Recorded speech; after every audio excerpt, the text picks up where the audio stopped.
ዛሬ ቤተክርስቲያን ያደረ ሰው አለ? እስኪ ቤተክርስቲያን ማህሌት ያደራችሁ አጨብጭቡ እስኪ። ያላደራችሁ አቤት አቤት ደግሞ በልብ ሙሉ ነው የምታጨበጭቡት። እንደገርማችሁ ጀግኖች እንደው ይሄ ነው። ጫት ከሚቅም ሲጋራ ከሚያጨስ መጠጥ ከሚጠጣ ትዳሩን ከማያከብር ከዝርክርክ ሰው ጋር ህይወት ሊስተካከል አይችልም እንዴ! በጣም ያሳዝናል እኮ። እናት አባቱ ጋር እየተማከረ ሚስቱን የሚጎዳ ሰው አለ እኮ። እንደው በግድ ጥላት ጋር መማከር ብቻ እኮ አይደለም። ድሮኛ ከስጋ ምን ጥቅም እንደሚገኝ ከወተት ምን ጥቅም እንደሚገኝ የለም አናውቅም ነበር። ስጋ ግን ሞልቶ ነበር። ዛሬ ስለ ስጋ የሰበሰብነው መረጃ 10 በሬ ይገዛል። ይገርማል። ግን ስጋው የለም። እንደውን እግዚአብሔር የዓመት ፈቃድ ለወጣ ነው ቢል የሚተካው ያገኛል? አያገኝም። ሰይጣን የዓመት ፈቃድ ቢወጣ የሚተካው ያገኛል? አያገኝም። ሞልተናል። እነዚህ ናቸው እንደሚሰብኩን ብላ በእግዚአብሔር አይን ብታዩን እኮ በድንጋይ ወግራ ትጨርሱን ነበር። ግን እግዚአብሔር ሞኛር ለእናንተ ስልጣን ሰጡኝና ያስወግድም። ይገርማችሁ እኛ ራሱ ነው ለ5 ደቂቃ የእግዚአብሔር ስልጣን ቢሰጠኝ እያንዳንዱ በሳጋይተ ነበር።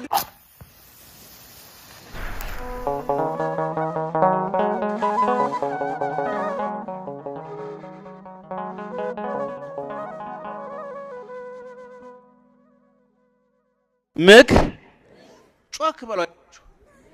ምክር ሰናይት ለኩሉ ዘይግብራ። ምክር ሰናይት ለኩሉ ዘይገብራ።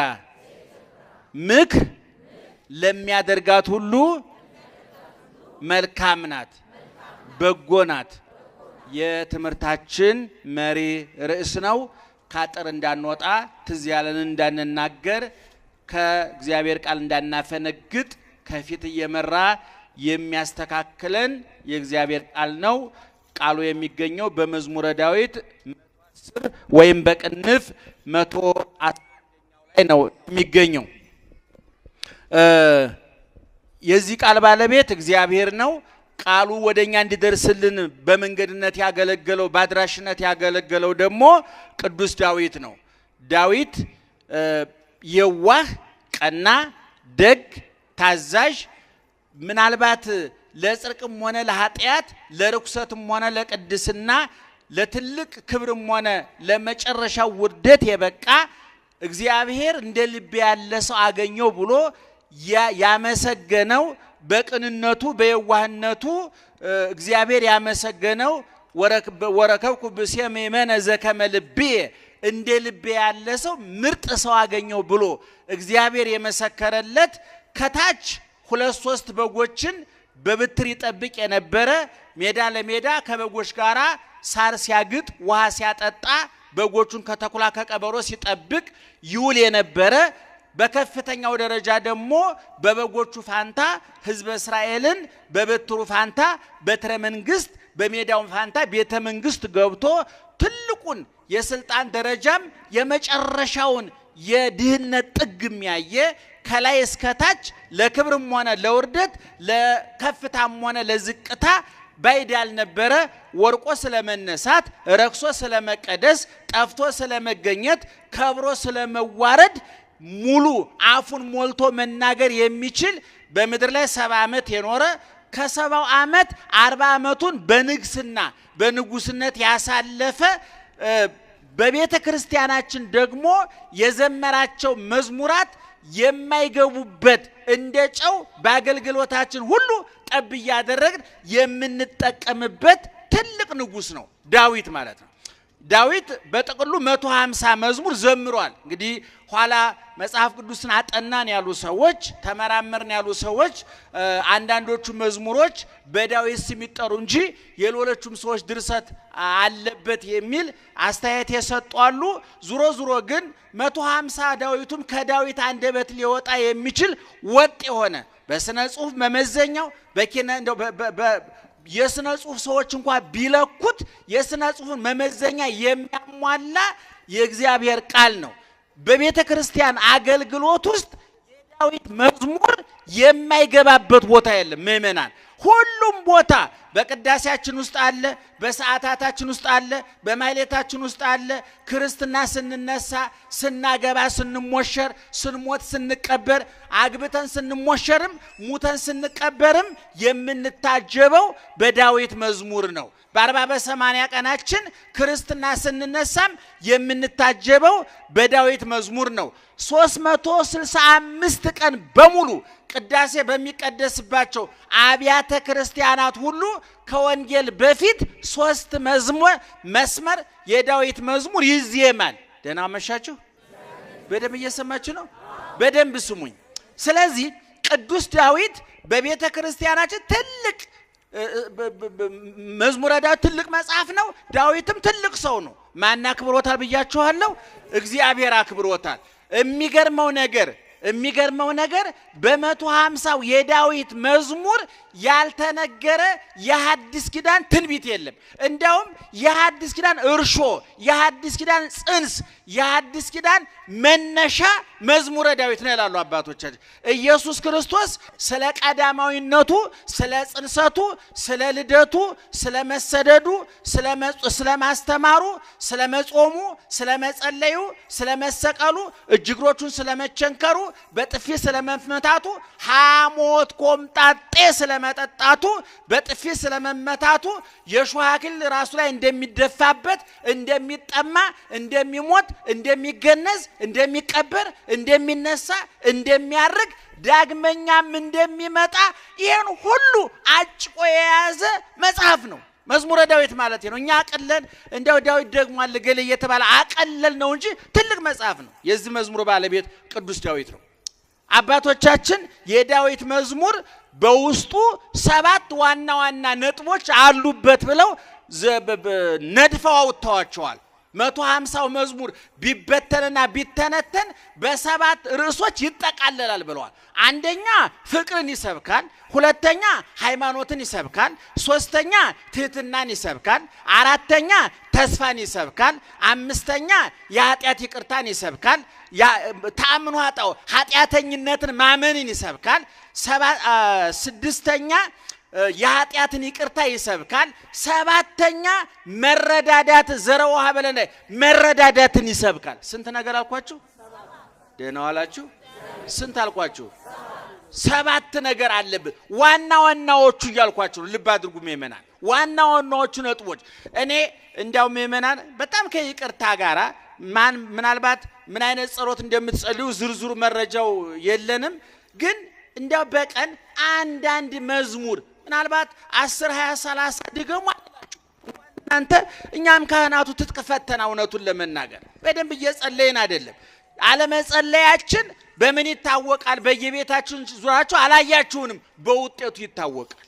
በውጤቱ ይታወቃል። የሚጸልይ ሰው እንደ አይነት መከራ፣ እንደ አይነት የችግር ዶፍ፣ እንደ አይነት የመከራ ዶፍ አይወርድበትም። የሚደርሰው መከራ ከኛ አለመጸለይ ብንጸልይም በትክክለኛው መንገድ አለመጸለይ እንዳለ ያስረዳል።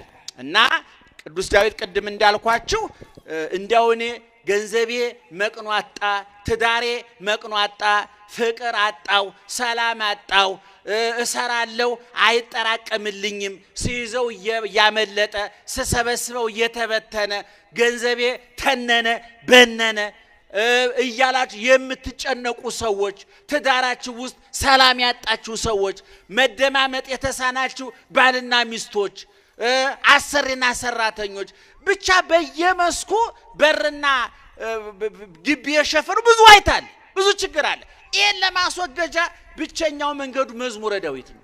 ደህና መሻችሁ?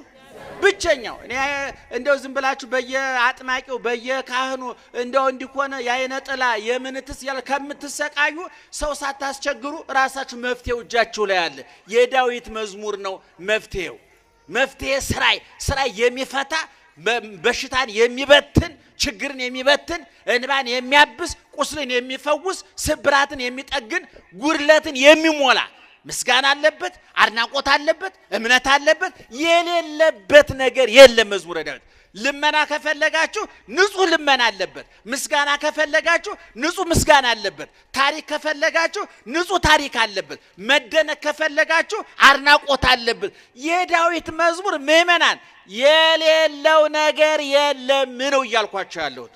ስለዚህ መዝሙረ ዳዊትን ኦርቶዶክሳዊ ተዋሕዶ ቤተክርስቲያን በአገልግሎቷ ሁሉ ጣልቃ አስገብታ ትጠቀምበታለች። ቅድም ተናግሬያለሁ። የማይገባበት ቦታ አለ ብያችኋለሁ። ሁሉም ቦታ ይገባል ብያችኋለሁ አይደል? ክርስትና ስንነሳ መዝሙር 50 ወመንፈሰከ ቅዱሰ ይታውጽም ላይሌ መንፈስ ቅዱስን ላክልኝ የሚል እዛ ላይ አለ። ስንሞትም ግቢ ነፍሴ ውስጥ ረፍትኪ ነፍሴ ወደ ረፍትሽ ግቢ የሚል እንደው ስንቱን ጠቅሼ ስንቱን ተው እንደው ራሱን ችሎ 3-4 በጉባኤ የሚሰጥ ትምህርት ነው። እና ዙሮ ዙሮ አሁን ለዚህ ማምሻ እንደው ቀንበብና ወሰን መጠን አድርገን የምንነጋገርበት ከዚህ ከዳዊት መዝሙር ውስጥ አንደኛው ቅድም የጠቀስኩት ምክ ሰናይት ለኩሉ ዘይገብራ ምክር ለሚያደርጋት ለሚፈጽማት እስራኤል ላይ ለሚያውላት መልካም ናት ጠቃሚ ናት ይላል።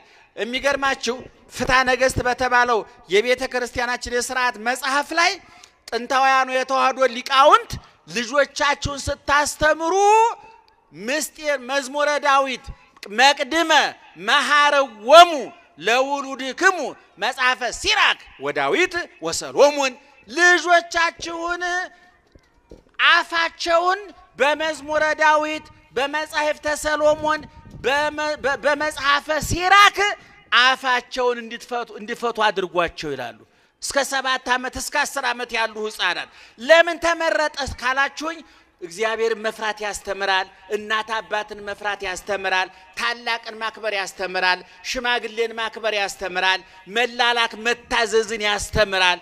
ይህን ስለሚያስተምር ልጆቻችሁን ይህን አስተምሩ ብሎ በፍትሐ ነገሥት ጽፈውልናል።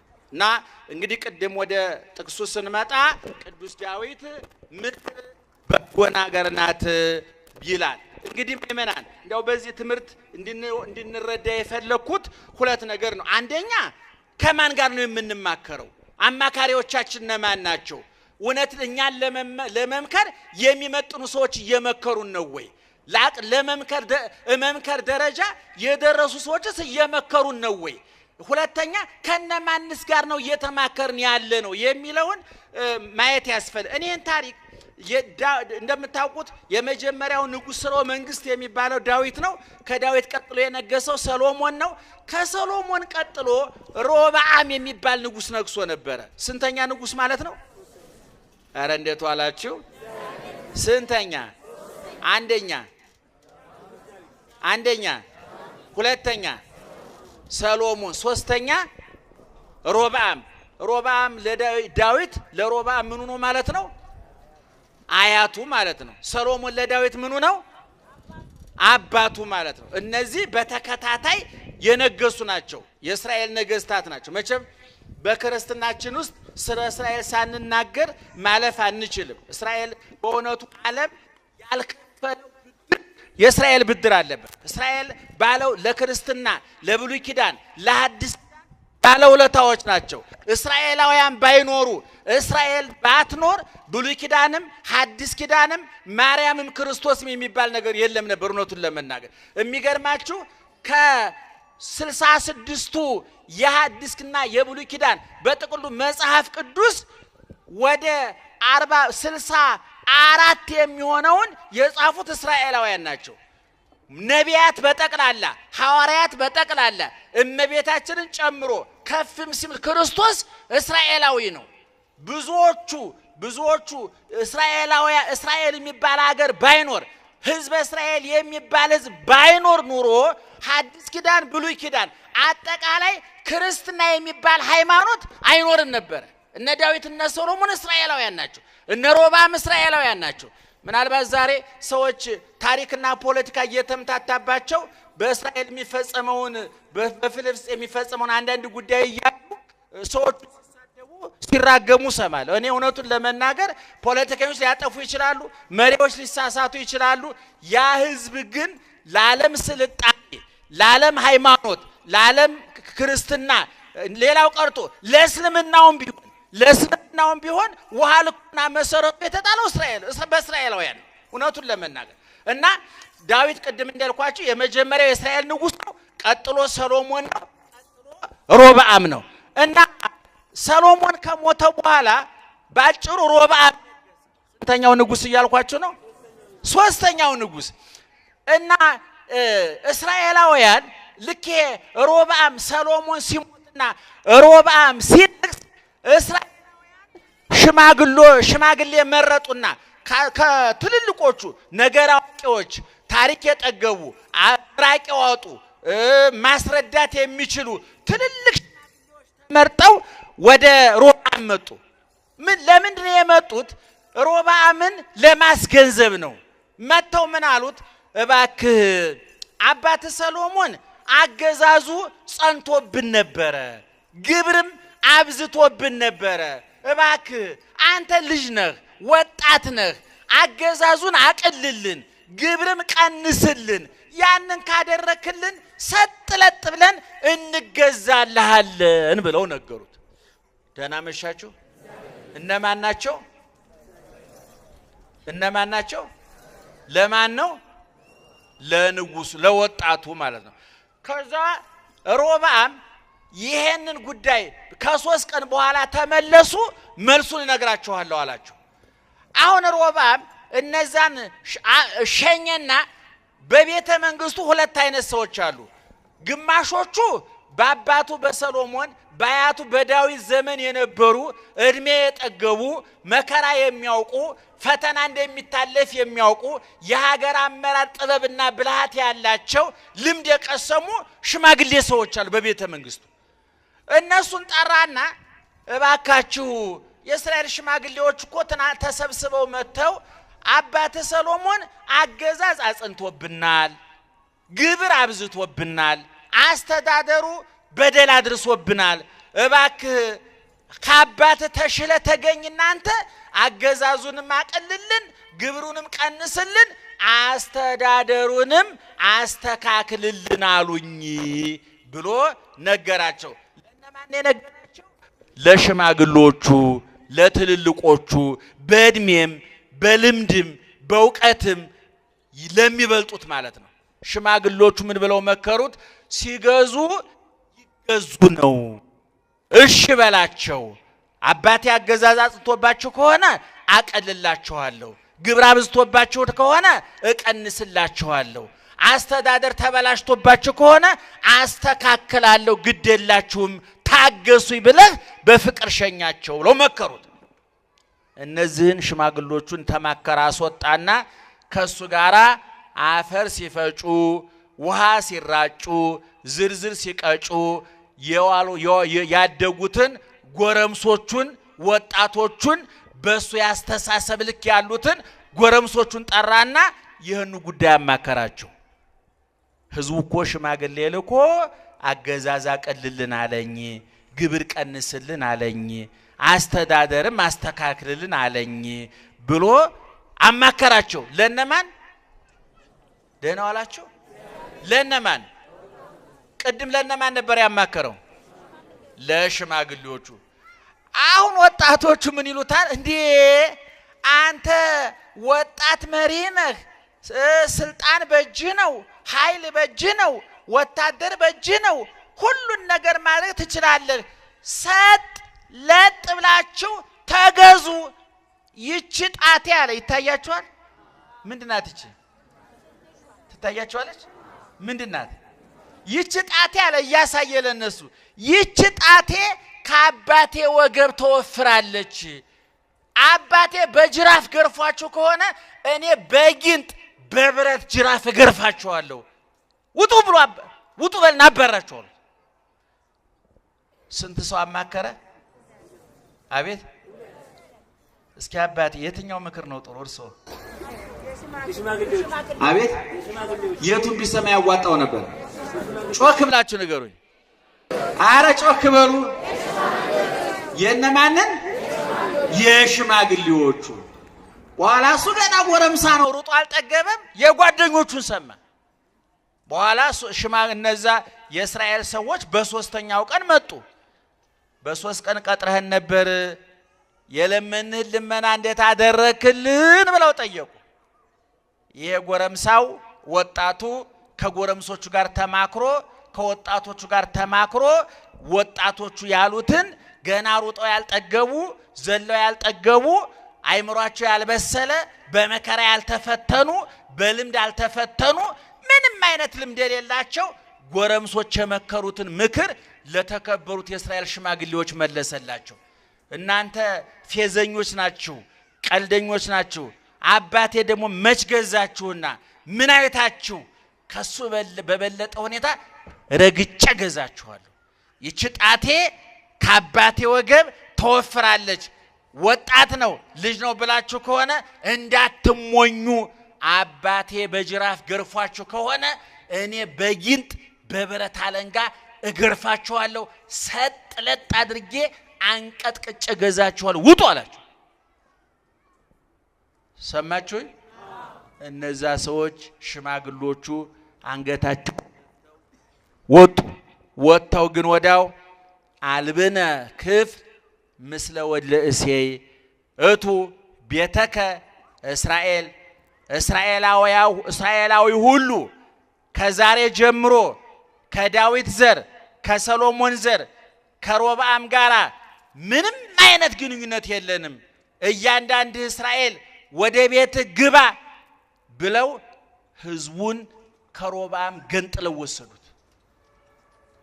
ሰሜን ሰማርያ በሚባለው ዛሬ በሰሜን እስራኤል ባለው 10 ነገድ ተገንጥለው በዚህ የማይረባ አማካሪ ከሌለው ልበቢስ ሰው ተለይተው ተገንጥለው የራሳቸው መንግስት አቋቋሙ። ወዳው ይሄ ተነገረው ወታደር መርጦ ላከ። የተላኩት ወታደሮች አፈር ዶቄቱ ነው ቀሩ። አስገባሪ ግብር ሰብስቡ በላኳቸው ግብር እንሰበስባለን ብለው የተላኩት ሰዎች በድንጋይ ተወግረው አጥንታቸው ተከስክሶ ደማቸው ፈሶ ደመከልቡ ነው ቀሩ። ከዛች ጊዜ ጀምሮ እስራኤል 2 ቦታ ተሰነጠቀች። ሰሜናዊው እስራኤል ሰማርያን ይዞ የራሱን መንግስት አቋቋመ። ደቡባዊ እስራኤል ኢየሩሳሌምን ይዞ ሮብዓም 2ቱን ነገድ ብቻ ይዞ ቀረ። የሚገርማችሁ ነገር 2ቱ ነገድ ራሱ የቀሩት በሱ በጎ ስራ አይደለም። እግዚአብሔር ለዳዊት ከዘርህ የሚሾም አላጠፋብህም ባንተ ምክንያት ኢየሩሳሌምን እጠብቃታለሁ ብሎ ቃል ገብቶ ስለነበረ እግዚአብሔር በሕይወት በቁሙ ከሞተው ከሮብዓም ይልቅ በሕይወት ከሌለው ከዳዊት የገባው ቃል ኪዳን ጠንክሮበት አሸንፎት 2ቱን ነገር ብቻ ሰጥቶት ኃያሏ እስራኤል ተበታትና ለውጭ ጥላት ተጋልጣ የሰሜኖቹ እነዚህ 10 ነገድ ከውጭ ጥላት ጋር እየተማከሩ ከግብጾች ጋር ከሶሪያዎች ጋር ከፋርሶች ጋር እየተማከሩ ጠላት ይዘው እያመጡ ቤተ መቅደሱን እያዘረፉ ወርቁን ብሩን እያዘረፉ ትልቅ መከራ ደረሰ። ታላቁ እስራኤል ተዳከመች። ህዝቡ እርስ በርሱ ተባላ ተናጨረሰ። ይመናል። ሰምታችሁኛል? ጥፋቱ የማን ነው? ጥፋቱ የማን ነው? የማን ነው? ምንድነው ስተቱ? ከማን ጋር መማከሩ? ከማን ጋር መማከሩ? ከወጣቶቹ። ስለዚህ ቅድም የትምህርታችን መነሻ ላይ ምን ብያችኋለሁ? ከማን ጋር እንማከር? እህቴ አንቺ ቆራቢ ነሽ፣ ከጫት ቃሚ ጋር መማከር ትችያለሽ? አንተ ቤተ ክርስቲያን ሳሚ ነህ፣ ጠንቋይ ቤት ከሚሄድ ሰው ጋር ትማከራለህ? አንተ ባለትዳር የተከበርክ አባወራ ነህ፣ ሲጠጣ ከሚያመሽ ወንደላጤ ጋር መማከር አለብህ? እየሰማችሁ ነው? አንተ ኦርቶዶክሳዊ የተዋህዶ ልጅ ነህ፣ በእምነት ከማይመስልህ ጋራ ስለ ሃይማኖት መነጋገር አለብህ?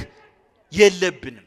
አያችሁ፣ አማካሪ አለመምረጥ ወይም ደግሞ የጥሩ አማካሪን ድምጽ አለመስማት ከክብር ያዋርዳል፣ ስራን ያሳጣል፣ ህይወትን ያሳጣል፣ ትዳርን ይበትናል፣ ንግድን ያቀዘቅዛል፣ ፍቅርን ያሳጣል፣ ሰላምን ያሳጣል። አሁን ይሄ ወጣት ከሽማግሎቹ ጋር ተማክሮ ቢሆን ሽማግሎቹ የመከሩትን ሰምቶ ቢሆን ህዝቡን ከመከራ ያተርፈው ነበር። እስራኤልን ከመከራ ያተርፋ ነበር። የዳዊትም ዝና የሰሎሞንም ዝና ይቀጥል ነበር። በዚህ መጽሐፍ ሲራክ ምዕራፍ 37 ከቁጥር 1 ጀምሮ ስታነቡ ሰሎሞን ነው ሲራክ ምን ይላል? ይትማከር ምስለ ገጻዊ ለውት ምጽዋት ስለመመጾት ከስስታም ሰው ጋር አትማከር ይላል። እንደ ብቅ እንጂ እንስጥ አይልህም። ከወዳም ሰው ጋር ስለ ጾም አትማከር። ስለ ጀግንነት ከፈሪ ሰው ጋር አትማከር። ከማን ጋር ነው መማከር ያለብኝ? አንተ ጫት ከሚቅም ሲጋራ ከሚያጨስ መጠጥ ከሚጠጣ ትዳሩን ከማያከብር ከዝርክርክ ሰው ጋር ህይወት ሊስተካከል አይችልም። አማካሪ ምረጥ። አያችሁ በቤተ ክርስቲያናችን ገድል፣ ድርሳን፣ ተአምራት የሚባሉ መጻሕፍት አሉ። ምክር የሞላባቸው ተግሳጽ የሞላባቸው ክርስትናን በህይወታቸው የኖሩ ለክርስትናቸው የታረዱ የነደዱ የተገፈፉ የተገረፉ ስለ ክርስቶስ ሁሉ እንደ ትቢያ የቆጠሩ የላመ የጣመውን ዓለም አራግፈው የተው የዓይን አምሮታቸውን የልብ ፍላጎታቸውን ያልተከተሉ የክርስቶስ የመስቀሉ ቁስል የሚጠዘጥዛቸው ልምድ ያላቸው ቅዱሳን አሉ። ከነዛ ጋር ነው መማከር ያለብን። ከነዛ ጋር ነው መወያየት ያለብን። ስለዚህ በዚህ በመጽሐፈ ቅዱስ ጳውሎስ በዚህ በቆሮንቶስ 15:32 ላይ መልካሙን ጠባይ መጥፎ ባልንጀርነት መልካሙን ጠባይ ያጠፋል ይላል። መጥፎ ባልንጀርነት መልካሙን ጠባይ ምን ያደርገዋል? ያጠፋዋል። እንደው ያላችሁ ልምድ ያላችሁ እንደው በጓደኞቻችሁ ምክንያት ጫት የለመዳችሁ የላችሁም?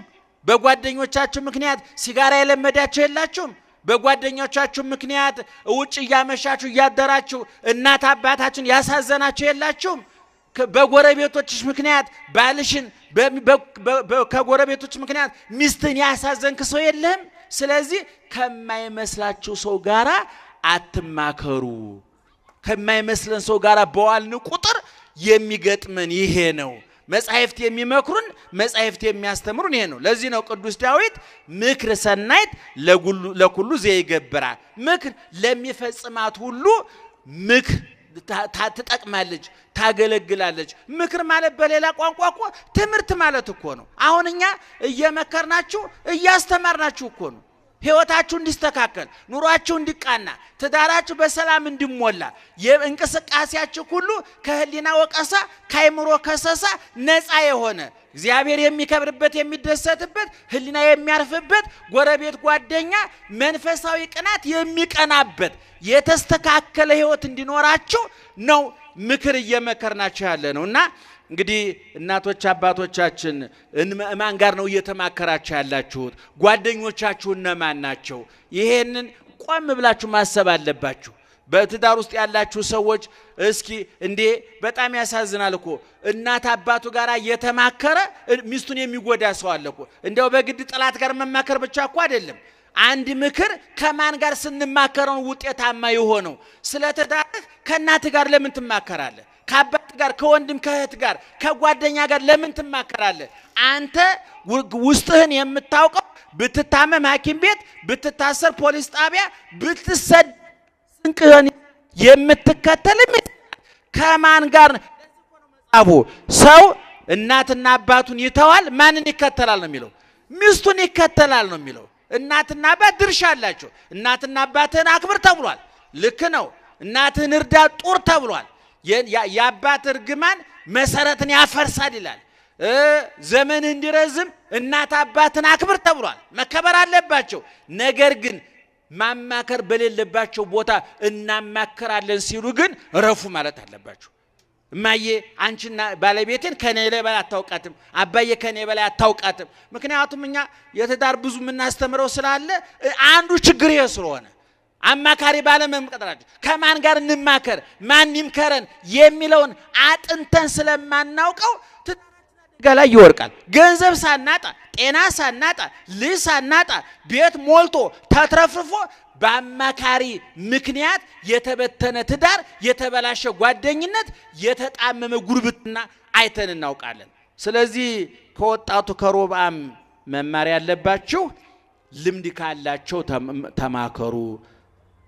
በእድሜ የሚበልጧችሁ በእምነት ከናንተ የተሻሉ እኛውን በቤተ ክርስቲያናችን እኛ ገና ዳዴ የምንል መምህራን ከኛ የተሻሉ ጸሎት የሚጸልዩ ዳዊት የሚደግሙ እግዚአብሔርን ቀምሶ ያዩ ብዙ አባቶች አሉ። ከነሱ እንማከራለን። እናንተ ስለማንናገር ነው። ጸልዩልን እንላቸዋለን። ሰላም ለኪ ድገሙልን እንላቸዋለን። ምክንያቱም በእድሜ ይበልጡናል፣ በእውቀት ይበልጡናል፣ በእምነት ይበልጡናል፣ በበጎ ስራ ይበልጡናል። ከነሱ ጋር ስንማከር የበለጠ ጠንክር እንወጣለን፣ የበለጠ በርትተን እንወጣለን። አዲስ ሯጭ ልምድ ካለው ሯጭ እኮ ልምድ ይጠይቃል አይደለም? እንዴት አድርገህ አሸነፍ ልምምድ እንዴት ነው የምትሰራው? ነገሩ የኛ ሀገር ሰው ጠማማ ነው፣ ልምዱን አያካፍልም እንጂ ብዙ ልምድ ይከፈላል። ከናንተ በፊት ከነበረው ሰው ታላቅ እህትሽ ለታናሽ እህቷ ምንድነው ታላቅ ወንድም ለታናሽ ወንድም ምንድነው የሚመክረው? እኔ እንደዚህ በዛ አልፌ ነው ውጤታማ የሆንኩት አንተም በርታ ጠንክር ብሎ ያሳያል ወይ? ይሄ ቅድም በተናገርኩት መሰረት ከማን ጋር ማወቅ አለብን? የመከረን ያስተማረን የአባቶቻችን አምላክ ክብርና ምስጋና ይግባው። እግዚአብሔር ሀገራችንን ሰላም ያድርግልን፣ ህዝባችንን ሰላም ያድርግልን። ዛሬ ቤተክርስቲያን ያደረሰው አለ? እስኪ ቤተክርስቲያን ማህሌት ያደራችሁ አጨብጭቡ እስኪ። ያላደራችሁ አቤት አቤት ደግሞ በልብ ሙሉ ነው የምታጨበጭቡት። እንደገርማችሁ ጀግኖች እንደው ይሄ ነው። እኔ በወረት በዚህ ዘመን ነውር አፈ ሞልቶ የሚያስወራ አንዳንዶች ተፋተን ብለው በቴሌቪዥን ቀርበው ያወራሉ። ይገርማቸዋል። አፍን እንደው አንገትን ደፍቶ የሚያስብለው ጉዳይ ላይ ያሱ አሁን ካደሩት ይልቅ እናንተ ናችሁ ሞቅ አድርጋችሁ ያጨበጨባችሁ። ጀግና ደግ አድርጋችኋል። ደህና መሻችሁ፣ ደህና መሻችሁ። የሚገርማችሁ የጊዜ ባለቤት ማን ነው? እንዲመሽ እንዲነጋ ክረምትና በጋውን የሚያፈራርቅ ማን ነው? እግዚአብሔር። በቤተ ክርስቲያናችን አሁን ይሄን ሰሞን ዘመነ ጽጌ ይባላል። የአበባ ወቅት ነው። ምናልባት አዲስ አበባ አይታወቅም እንጂ በገጠር ያደጋችሁ ታውቁታላችሁ። አሁን አተሩ፣ ባቄላው፣ በቆሎው የሚደርስበት ገበሬ ከላይ ውሃ ከታች ውሃ በጭቃ በረሃብ ሲጠበስ ክረምቱን አሳልፎ አሁን እህል ደርሶ አትኩራ ገብስ አይዟችሁ ነው። ከአሜሪካ ከመምጣታችሁ በፊት ኢትዮጵያ ነበራችሁ አይደል? ዱሮ አትኩራ ገብስ ጎመን ባወጣው ነፍስ። እሺ ገጠር ያደጋችሁ ሰዎች በሐምሌ እንጀራ በሰፌድ ሲቀርብ ታስታውሳላችሁ? ጎመኑ ምን ይሆናል? ይቆላል። እንጀራዋስ እስር ነች። እንጀራ የለም። በእውነቱ የኢትዮጵያ ገበሬ እኮ ሰማዕት ነው። እውነቱ እኔ እውነቴን ነው ማለት እኔ አሁን እንደ ሳይንሱ መለኪያ እኮ እየኖረ እኮ አይደለም እነሱ እናንተ እየበላችሁ አይደለም እኮ እንደ ሳይንሱ መለኪያ። እንዲያው እግዚአብሔር በቸርነቱ እያኖረን ነው እንጂ ይሄን ለማግኘት ከዚህ በላ አሁን ደግሞ ይገርማችኋል ምግብ የለም መረጃው በዛ አውዳ የገባ ነው። አሁን ድሮኛ ከስጋ ምን ጥቅም እንደሚገኝ ከወተት ምን ጥቅም እንደሚገኝ የለም አናውቅም ነበር። ስጋ ግን ሞልቶ ነበር። ዛሬ ስለ ስጋ የሰበሰብነው መረጃ 10 በሬ ይገዛል። ይገርማል። ግን ስጋው የለም፣ ወተቱ የለም። አሁን ገበሬ ጠንካራ ነው። ወተቱስ ካልሽየም እንዳለ ከተማ ያውቃል፣ ወተት የለውም። ገበሬ ካልሽየም እንዳለ ያውቅም፣ ወተት ሞልቶታል። ይገርማ መረጃ አለ እዚህ እቃው የለም፣ አገር ቤት መረጃው የለም፣ ወተቱ አለ። እና ይሄን ሰሞን መሬቱ አረንጓዴ በቤተ ክርስቲያን እግዚአብሔር ምእመናን እግዚአብሔር የዘመን አምላክ ነው ብያችኋለሁ። እኔ የኢትዮጵያን ቤተ ክርስቲያን እንደው የሚያጠና ቁጭ ብሎ የሚያጠና ቢገኝ እንዴት አይነት ውብ ቤተ ክርስቲያን እንደሆነ በየዘመኑ አሁን ይሄን ሰሞን ለዚህ ሰሞን የተመደቡ መዝሙሮች አሉ። አሁን ይሄን ሰሞን ደመናው የሚገፍበት አሰርገው ሰማይ በከዋክብት ወለ ምድርን በስነ ጽጌያት ሰማዩን በከዋክብት በፀሐይ በጨረቃ አስዋብከዋል። በክረምት ፀሐይ ጨረቃ ከዋክብት አሉ ወይ? አዎ አሉ። ነገር ግን ጉም ይሸፍናቸዋል፣ ደመና ይሸፍናቸዋል። አሁን በመስከረም ግን ደመናው እየጠራ ጉሙ እየገፈፈ ከዋክብቱ ጨረቃው ቁልጭ ብሎ የሚታይበት ወቅት ነው። ምድሩ ደግሞ ይሄ የደፈረሰው ውሃ የሚጠራበት እንደው ምን ይባላል በገጠር በጥቅምት እንኳን ከብቱ ውሃው ይሰባል ይባላል። ደህና ዋላችሁ። አይዟችሁ የከተማ ውሃ ይሰባል። በቧንቧ ነው የሚመጣው። ለዛውም በዝገት ቧንቧ ነው የሚመጣው። እሱ ተውት። ይሄን ገጠር ያለ ዋው ይሰባል። ኩልል ብሎ ሲታይ ውሃው ራሱ ሲጠጣ ህይወት ነው። ይገርማችኋል። እና አሁን ይሄን ሰሞን የሚዘመረው መዝሙር በቤተ ክርስቲያን አበባውን ሰማዩን በከዋክብት ያስጌጥ ምድሩን በአበባ ያስዋብ እንዴት አይነት ድንቅ አምላክ ነው ያለህን 24 ሰዓት ስራ የማትፈታ በእውነቱ ምእመናን አንድ ጥያቄ ልጠይቃችሁ። እግዚአብሔር የዓመት ፈቃድ ወስዶ ያውቃል? እስኪ ንገሩኝ። ወስዶ ያውቃል? አቤት እግዚአብሔር የዓመት ፈቃድ ቢወስድ እኛ እንኖራለን? ሰይጣን ወስዶ ያውቃል? እንደውን እግዚአብሔር የዓመት ፈቃድ ለወጣ ነው ቢል የሚተካው ያገኛል? አያገኝም። ሰይጣን የዓመት ፈቃድ ቢወጣ የሚተካው ያገኛል? አያገኝም። ሞልተናል እንዴ አለን። እኔ ጃውጣ በራሱ እኔ ሰወቅ እንዴ ሰይጣን የሚያስንቁ ጉዶች አሉ አይደል እንዴ? አረ ሰይጣን በስንት ጣይሞ የሚባለው አረመኔዎች በእውነቱ እንደው ሲፈጠሩኛ ተጠይቀን ቢሆን እኮ አይፈጠሩም ነበር እኮ ነው። እርግማኖች ሰዎች አሉ፣ ቆሻሾች ሰይጣን የሚያስንቁ ክፉ ሰዎች አሉ። እግዚአብሔር ግን የዓመት ፈቃድ አይወጣም። ለምን መሰላችሁ? አንደኛ አይደክሙም፣ ሁለተኛ ማንን ተክቶ ይውጣ? ማን ይታገሳል እንደሱ? አሁን እሱ እንደው ለ5 ደቂቃ ስልጣን ቢሰጣችሁ እናንተ እኛም በድንጋይ ወግራችሁ አትገሉንም? እነዚህ ናቸው እንደሚሰብኩን ብላ በእግዚአብሔር አይን ብታዩን እኮ በድንጋይ ወግራ ትጨርሱን ነበር። ግን እግዚአብሔር ሞኛር ለእናንተ ስልጣን ሰጡኝና ያስወግር። የሚገርማችሁ እኛ ራሱ ነው ለ5 ደቂቃ የእግዚአብሔር ስልጣን ቢሰጠኝ እያንዳንዱ በሳጋይተ ነበር፣ ተቃጥለን የላችሁም ነበር። ነገር ግን ሁላችንም ስልጣኑ ያለው ማን እጅ ነው? ማን እጅ ነው? እግዚአብሔር እጅ ነው። ከለታት አንድ ቀን ይላል አባቶቻችን ጴጥሮስ ጌታን በጣም ከመወደዱ ጌታዬ እንደው ለመሆኑ ትተኛለህ ብሎ ጠየቀው ይላሉ አባቶቻችን። እተኛለሁ አልተኛም አላለውም። አንድ ውሃ በዋንጫ በጽዋ ውሃ ሞላና ወይን ሞላና ያዛል። ጴጥሮስም ይዞ ቁጭ አለ። ተቀመጠ ሰለቸው። ጴጥሮስ እንቅልፍ ይዞት ልማለና ሲተኛ ጽዋውን ለቆት ለካ ጽዋው ወርቆ ውሃው ፈሷል። ብንን አለ። ጌታዬ ጽዋ ምልጦኝ ውሃው ፈሰሰ። እኔ እንቅልፍ ቢወስደኝ ኑሮ እንዳንተ ዓለም እንዲሁ ነበረ። አንተ እጃለው አንድ ጽዋ ነው፣ እኔ እጃለው ግን ዓለም ነው አለው ይላል አባቶቻችን። ስለዚህ ምእመናን አሁን ይሄን ሰሞን ማህሌተ ጽጌውን ወደፊት እንተነተንላችኋለን። እያንዳንዷን ቅዱስ ያሬድ ኢትዮጵያዊ ስለሆነ በኢትዮጵያ ደህና ደሩ እንደገና እንደ አዲስ ጀመርኩኝ። ደህና ደሩ።